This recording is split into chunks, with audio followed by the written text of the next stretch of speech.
Hi guys, and welcome back to the channel. In this week's video, I'm going to talk to you about DBT, what it is, what problems it solves, and if you should consider it for your own environment as well. So where did it all begin? Well, back in 2016, DBT was founded by a company called Fishtown Analytics. They originally created the product as open source, and it made money by selling consultancy into their customers to help implement it. Now, originally that product, as I mentioned, was set up as an open source. Today, they have 9,000 companies using DBT. The enterprise product, and I'll flash a screen up shortly, which details the 3 different options available to you today and their prices, which is publicly available on DBT's website as well.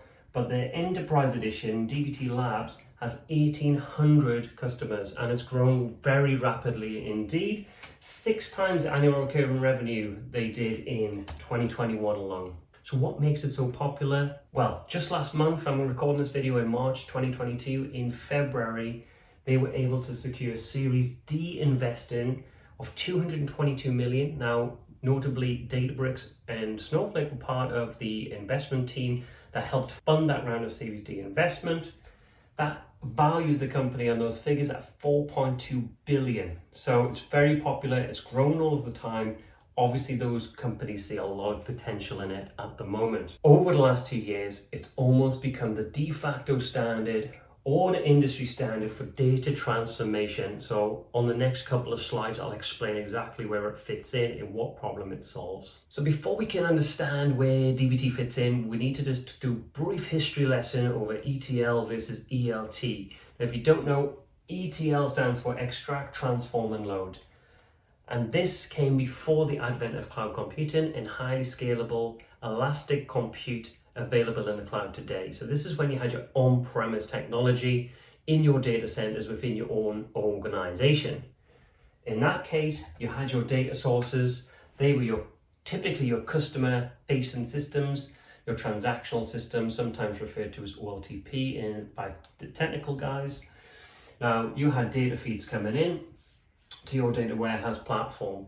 Now, during this extract mechanism, you then also had to use the processing power of your specialist ETL tool, such as Informatica or SQL Server Integration Services, for example, to also carry out transformations along the way. So often you need to carry out a transformation, land it into your data warehouse, pick that data up again and apply another set of transformations before landing them back to your warehouse again. That process was very time consuming and very costly because you're constantly writing data to and from disk. But at that time, that was the approach that you had. There was limited options. Everybody did the same thing. So ETL was all about extract, transform the data, then load it into your data warehouse and make it available to your BI tools, your dashboards, or any AI ML tools, operational reports, or downstream data consumers. Now, with the arrival of cloud data platforms such as Snowflake and Google BigQuery and Amazon Redshift, for example, storage is cheap, highly scalable, and compute and resources are available on demand. And so that shifted the paradigm quite a lot, where ETL was then replaced and reordered with extract, load, and transform. People quite quickly realized it was much faster to initially extract and load your data sources in raw format as quickly as possible onto your cloud data warehouse. Once it was in here, you could then transform the data in place, pushing the logic to where the data lives, and really using and leveraging the processing power and massive scalability of your cloud data platform. From this, and to make this job easier, there were certain data loaders such as Stitch or Fivetran developed, and these were plug and play data loading devices which filled that gap where if you had off-the-shelf packages in your data sources, like many people, for example, would have something like Salesforce and various other ERP systems, they all looked the same and shared the same schema. It was then very easy for companies like Stitch and Fivetran to come along, offer a plug and play mechanism to say, we'll extract all the data from your data sources because we know what they look like, and we'll push them straight into your data warehouse. So then you can focus your time with your custom business logic, transforming that data and getting it ready for your BI and AI ML tools and any other data consumers downstream who needed to use that data. Now, this is where DBT comes in. So typically within your data warehouse, you'll have a number of layers where you take the data from its raw format, standardize it, apply business logic, and get it into that format that's optimum for use for reporting and analytics. So here I've just got a very simple example. We've got a raw layer here and a transform layer here. The data comes in and arrives in its raw format, which looks very much like it does in its source system. This is the space dbt plays in here, essentially.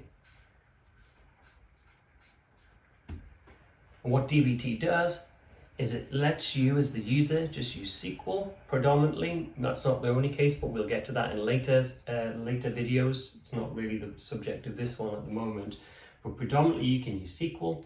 You can write your transformations here. You don't need to worry about all of the different tools and technologies and integration points that you used to have to do in the old world of ETL.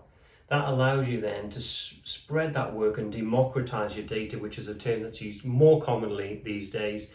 And that's when you can have what dbt refer to as analytics engineers, which then can also start writing their transformations and business logic in dbt in a standardized and repeatable way. And dbt will also know how to orchestrate those workflows. So which steps need to run before what, it will automatically understand that and be able to orchestrate those data flows as you move your data in its raw format into a transformed and optimized format ready for downstream consumption. So this is the space dbt plays in. It doesn't do the E, it doesn't do the L, but it does the transform piece, and that's the job that it carries out. So you're still going to need a tool to onboard your data onto your data warehouse and load it, but to do any transformations, it's dbt. Now, going into a little bit more detail about dbt, how dbt works. So it's got three main components essentially. So we talked about the development one just before. That's where you write your transformations and apply your business logic to move your data from its raw format, standardize it, and curate it into your format for downstream activities. It also integrates with Git for version control, allowing you to roll back any changes if necessary, but it's also very good practice that everybody follows this standard, because then you can operate in a CI/CD space, which is continuous integration, continuous development, which allows you then to deploy your code from version control to a test environment on a regular basis and get early feedback and validation on your code. And as part of that process, you need to be able to run tests to check if the data that you're transforming comes out in the format that you expect, as well as producing documentation as well. So the three areas dbt plays in, and it really plays to the modern data teams and data ops world, where you've got small modular incremental developments written across the business, not just in the IT space with data engineers, but also out in those subject matter expertise areas scattered across the business. Everybody follows the same standard and pattern and version control. Everybody also has to ensure their code is tested as well. And dbt comes with these three features to ensure that the code quality and the build is standardized and repeatable throughout the entire process. So that's a very quick overview of what dbt is, where it fits into your data ecosystem, what problem it solves, and why it's grown exponentially. I'm going to dive into a real world use case now for JetBlue and talk you through some of the elements of that from a business perspective and how dbt and Snowflake was able to accelerate JetBlue's data journey. So this is one of the key success stories of dbt and Snowflake, and it's JetBlue in the United States, who are in the airline industry. And there's a couple of things on this case study that I'm going to point out to you that I found interesting. I'm going to post the link of this in the video description below. And the first key point I want to call out on this case study is this bit. And it says in 3 months, the data engineering team migrated 26 data sources with 1,200 models to dbt. And in that process, they were able to add 6,300 data quality tests. So imagine how long that would take if you actually had to hand code that amount of data quality tests manually. From dbt, you can just switch them on automatically as part of your build procedures. And they also implement a SQL style guide that essentially is part of dbt's best practices. Again, I'll post a link beneath the video.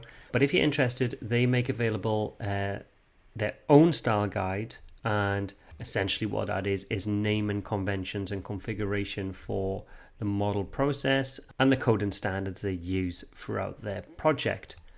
The whole point here is that implementing a style guide standardizes code practice across the organization of all DBT users and makes everything more consistent. You can see here that they took advantage of common table expressions of CTEs, so taking advantage of more efficient SQL procedures which are available in DBT, and it's the typical way that DBT generates the SQL code behind the scenes.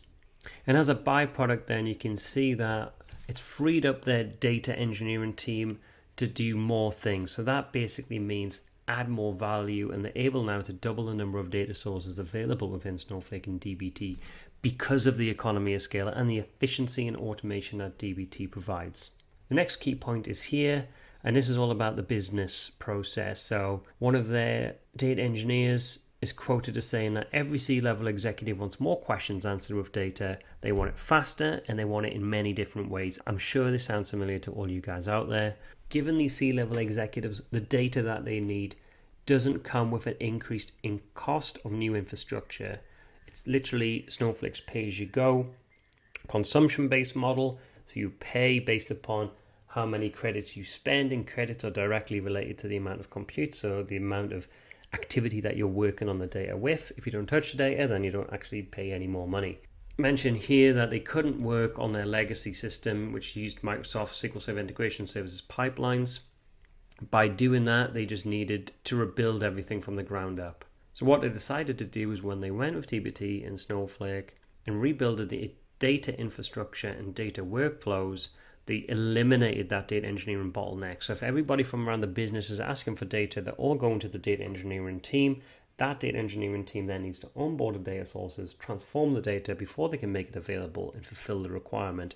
That then acts as a bottleneck, because you're only going to have a proportion of data engineers compared to everybody in your business who are data consumers and asking questions of the data.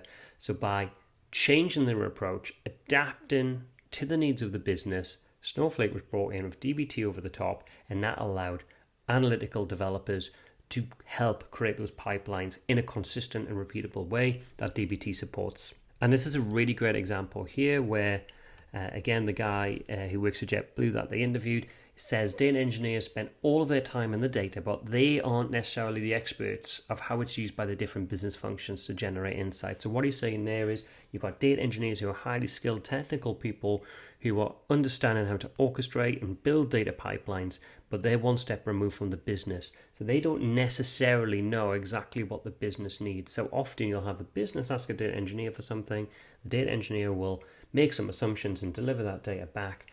But this is a great example here when the business question comes up around the number of passengers on a plane. Everybody would think that's simple initially, but when you drill down, he mentions, do you mean the number of paying customers or the number of seats occupied, which includes crew members or not? Do you include infants in the lap? What about pets? So there's lots of different ways you could answer that question depending on the assumptions that you make. And that's why putting the data into the business user's hands to be able to make their judgments in the best way possible, it obviously requires a certain level of maturity and data literacy around the organization of how best to use data in a consistent way. But that's the point that they were striving to get to, and that's where they were able to get real value. Finally, I really like this little table in the case study as well, where it compares the traditional central ownership over data, where a central data team is responsible for all data provisioning and data transformation.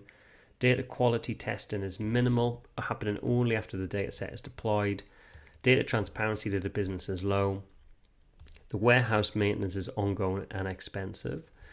To move to the shared collaboration on data, so this data democratization model, where the central team provides the tools and framework to empower analysts to get involved and participate in that development process, but within certain guardrails and standards. And that means anybody who knows SQL, especially with DBT, can start to contribute and add value to that entire process.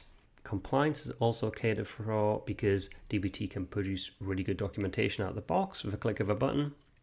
Integrates well with version control, and you must use it in a certain way. and data testing is embedded into the tool. And because you've got version control and testing and documentation, that really helps with the transparency of data and data movement, providing data lineage and full transparency over versions of the code as it's changed over time and who changed what from the version control. So that's it. That's a short video, part one of a series on DBT. That's all about what it is, what business challenges it tries to overcome, where it sits within your data architecture at a high level.